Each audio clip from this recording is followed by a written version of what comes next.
పేదల ఆరోగ్యం పట్ల కూటమి ప్రభుత్వం పూర్తి చిత్తశుద్ధితో పనిచేస్తుందని రాష్ట్ర మంత్రి రాంప్రసాద్ రెడ్డి స్పష్టం చేశారు. ప్రతి పేదవాడికి మెరుగైన నాణ్యమైన వైద్యం అందించేలా ప్రభుత్వం అహర్నిశలో కృషి చేస్తోందని ఆయన వెల్లడించారు. అన్నమయ్య జిల్లా రాయచోటి పట్టణంలోని మంత్రి క్యాంప్ కార్యాలయంలో ముఖ్యమంత్రి సహాయ నిధి చెక్కుల పంపిణీ కార్యక్రమం ఘనంగా జరిగింది.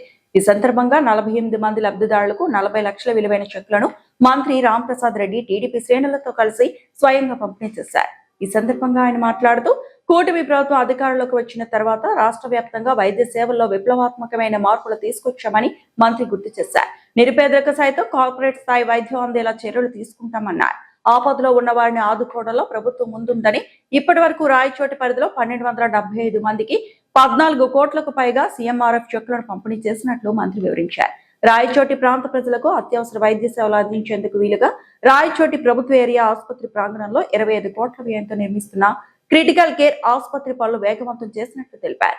ఈ క్రిటికల్ కేర్ ఆసుపత్రి నిర్మాణ పనులను త్వరితగతిన పూర్తి చేసి వచ్చే ఏడాది మే నెల నాటికి రోగులకు పూర్తి స్థాయిలో అందుబాటులోకి తెచ్చేలా ప్రభుత్వం పకడ్బందీగా కృషి చేస్తుందని మంత్రి రాంప్రసాద్ రెడ్డి ఈ సందర్భంగా తెలియజేశారు. ఈ కార్యక్రమంలో పలువురు అధికారులు, నాయకులు మరియు లబ్ధిదారులు పాల్గొన్నారు. ఈరోజు గత 2 సంవత్సరాలుగా రాయచోటి నియోజకవర్గంలో జరుపుకుంటున్న ముఖ్యమంత్రి సహాయ నిధి చెక్కులు పంపిణీ కార్యక్రమం కూడా ఏర్పాటు చేసుకోవడం జరిగింది. దానిలో భాగంగానే ఈరోజు 48 మంది లబ్ధిదారులకు 40 లక్షల రూపాయలు ఇవ్వడం జరిగింది. ఇప్పటికే మన నియోజకవర్గం నుంచి 1275 మందికి 14.60 కోట్ల రూపాయలు, అంటే సుమారుగా 15 కోట్ల రూపాయలు ఈ 2 సంవత్సరాల్లోనే ముఖ్యమంత్రి గారు కేటాయించి వారి యొక్క దాతృత్వాన్ని చాటుకోవడం చాలా సంతోషాన్ని ఇచ్చింది. అంటే సుమారుగా 1275 కుటుంబాలకు చేయూతని ఇవ్వడమే కాదు, పెద్ద కొడుకు ఆదుకుంటూ కార్పొరేట్ హాస్పిటల్లో వైద్యాన్ని కేవలం డబ్బుండే వాళ్ళకే కాదు పేదవాళ్ళకు కూడా అందుబాటులోకి తీసుకొచ్చిన ఘనత ఈ కూటమి ప్రభుత్వాన్ని, చంద్రబాబు నాయుడు గారిని సభాముఖంగా తెలియజేసుకుంటున్నా. వ్యాప్తంగా ఈరోజు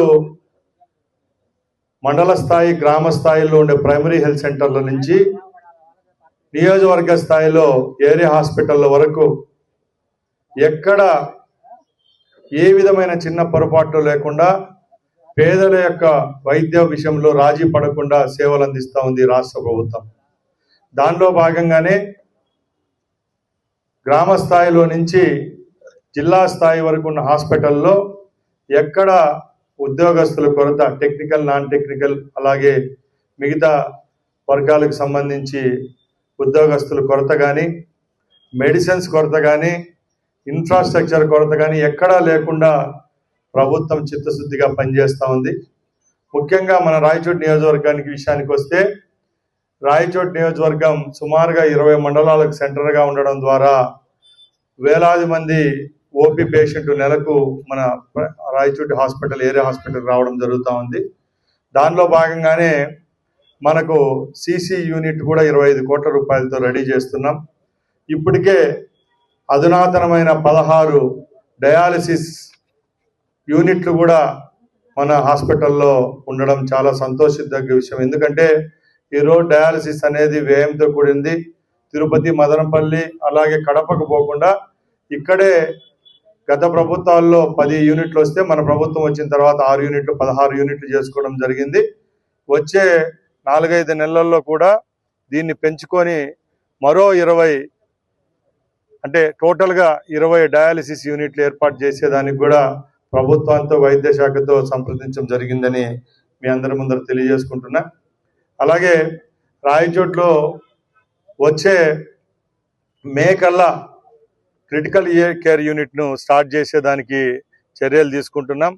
క్రిటికల్ కేర్ యూనిట్ స్టార్ట్ అయిన తర్వాత ఎక్కడ ఏవైతే ట్రోమా కేసెస్ ఉంటాయో, యాక్సిడెంట్ జరిగిన కేసులు ఉంటాయో, ఆ గోల్డెన్ అవర్ అనేది చాలా ముఖ్యం కాబట్టి తప్పకుండా పేషెంట్లకు మెరుగైన వైద్యం అందించేదానికి క్రిటికల్ కేర్ యూనిట్ దోహదపడుతుంది. కాబట్టి ఆ పనులు కూడా యుద్ధ ప్రాతిపదికన శరవేగంగా జరుగుతూ ఉన్నాయి. అప్పటికి రాయచోటి ఏదైతే హాస్పిటల్ ఉంటుందో హాస్పిటల్లో టోటల్గా 150 బెడ్లు, అలాగే నెలకు రాయలసీమ ప్రాంతంలోనే ఎక్కువ ఓపీలు ఉండే ఏదైనా హాస్పిటల్ ఉందంటే అది మన రాయచోటి గవర్నమెంట్ హాస్పిటల్. ఎందుకంటే అక్కడ నాణ్యమైన సేవలు అందిస్తాం కాబట్టి ఈ రోజు కూడా రోగుల యొక్క సంఖ్య దినదిన అభివృద్ధి జరుగుతూ ఉంది. కాబట్టి వైద్య విషయంలో ఎక్కడ రాజీ పడే ప్రసక్తి లేదని తెలియజేసుకుంటున్నా.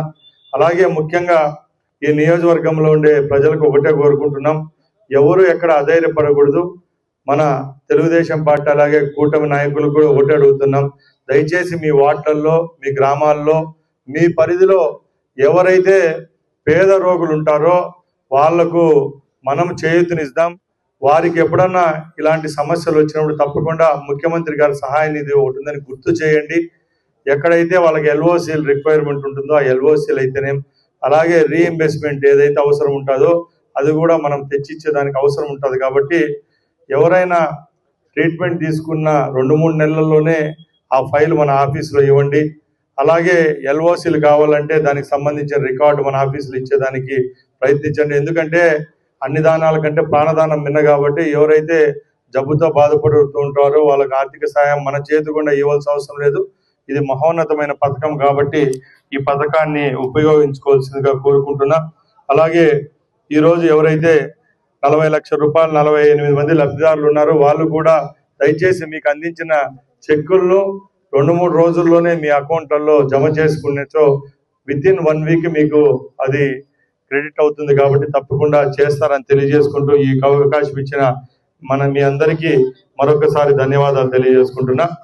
అదే విధంగా తెలుగుదేశం పార్టీ స్థాపించినప్పటి నుంచి ఈ రోజు వరకు కార్యకర్తలు అనే వారికి చేయూతనివ్వడమే ఆ రోజు ఎన్టీఆర్ గారి నుంచి ఈ రోజు లోకేష్ గారి వరకు జరుగుతూ ఉంది. దానిలో భాగంగానే ప్రతి ఒక్క కార్యకర్త ఎవరైతే తెలుగుదేశం పార్టీలో సభ్యత్వం పొంది ఉంటారో ఆ రోజు వాళ్లకు సభ్యత్వ రుసుం ఎప్పుడైతే చెల్లిస్తామో అప్పటికి వాళ్లకు ప్రమాద బీమాలోకి రావడం జరుగుతుంది. వాళ్ళ పేరు, వారి యొక్క వాళ్ళకు ఏదైనా ప్రమాదం సంభవించినప్పుడు వారికి సంబంధించి ఎఫ్ఐఆర్ రిపోర్ట్